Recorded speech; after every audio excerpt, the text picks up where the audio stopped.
Belarus की सीमा के पास NATO का युद्धाभ्यास। जी हां, एस्टोनिया में नाटो की mega drill. US, UK, France, Germany ने भी इसमें हिस्सा लिया है। कनाडा, स्वीडन और पोलैंड, डेनमार्क भी इसमें शामिल हैं। हाल के दिनों में नाटो का ये सबसे बड़ा अभ्यास माना जा रहा है, सबसे बड़ी वॉर ड्रिल मानी जा रही है।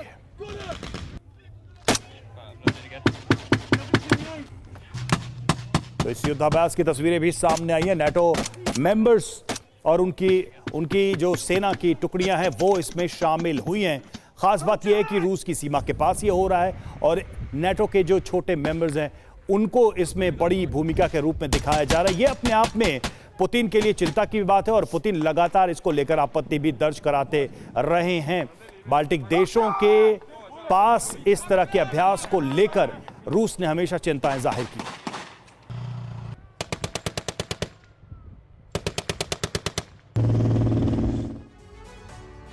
तो नाटो के 11 देश 16,000 सैनिकों के साथ ये बड़ी ड्रिल करते हुए नजर आ रहे हैं। इस खबर को आइए डिटेल में समझते हैं। रूसी सीमा पर नाटो का ये बड़ा एक्शन नजर आया है।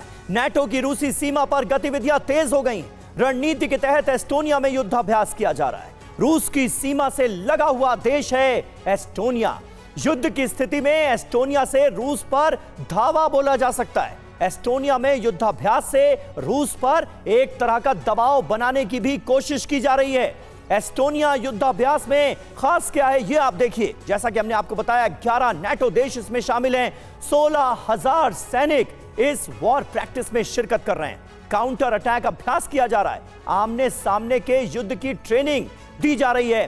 टैंक ब्रिगेड की ड्रिल की जा रही है। तो ये है रूसी सीमा पर नाटो का एक्शन। अब आपको एक मैप के जरिए समझाते हैं कि एस्टोनिया रूस के कितने करीब है और नाटो की ये ड्रिल रूस को कैसे घेरने की रणनीति का पूरा हिस्सा माना जा रहा है। ये देखिए मैप हमारे सामने आ चुका है। नाटो बनाम रूस महायुद्ध की आहट कैसे नजर आ रही है आप ये देखिए। ये जो लाल रंग से आपको पूरा इलाका नजर आ रहा है ये है रूस, ये एस्टोनिया, लातविया, लिथुआनिया और यहां पर है यूक्रेन जिसके साथ रूस जंग में शामिल है। और एस्टोनिया में, ठीक एस्टोनिया में यानी रूस से सटे इलाके में इस वक्त 16,000 सैनिकों के साथ नाटो की वॉर प्रैक्टिस चल रही है जिसमें 11 देश शामिल हैं। तो आप अंदाजा लगा सकते हैं कि इसके मायने क्या हैं और ये वॉर ड्रिल दरअसल पुतिन के गुस्से को किस कदर भड़का सकती है।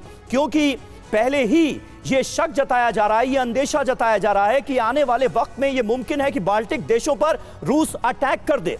और ऐसे में एस्टोनिया में इतनी बड़ी वॉर ड्रिल शुरू कर दी गई है। हमारे साथ जैसा कि आप देख सकते हैं तमाम खास मेहमान मौजूद हैं। मेजर जनरल अश्विनी सिवाच हमारे साथ हैं, कर्नल एस.के. मलिक हमारे साथ हैं, निनाद सेठ जी हमारे साथ मौजूद हैं, सुमित चौधरी मेरे सहयोगी इस वक्त मेरे साथ जुड़ चुके हैं। सुमित, सबसे पहले मैं आपके पास आऊंगा। एस्टोनिया में वॉर ड्रिल मतलब रूस के गुस्से को, रूस के सब्र का इम्तिहान लेकर भड़काने की कोशिश हो रही है। देखिए बिल्कुल, क्योंकि रूस लगातार ये कोशिश कर रहा है कि अगर पॉसिबली नाटो देशों के साथ जंग होगी तो पहले 3 टारगेट उसके ये बाल्टिक स्टेट्स ही होंगे। सबसे इंपॉर्टेंट है स्वाल्की कॉरिडोर जो इंपॉर्टेंट है इन सभी देशों को नाटो के या यूरोप के देशों से काटने के लिए। और यही बात है कि अब ये कोशिश इसीलिए की जा रही है समीर कि अब इन इलाकों पर अपनी एयर डिफेंस सिस्टम्स को मजबूत किया जाए, अपने ऑफेंसिव ऑपरेशन को मजबूत किया जाए। क्योंकि अगर रूस ऐसा करता है तो फिर ये रिस्पॉन्ड कर सके। लेकिन मैं आपको बताऊं कि ऑलरेडी बेलारूस को रूस ने इसलिए ही तैयार किया है कि अगर उसको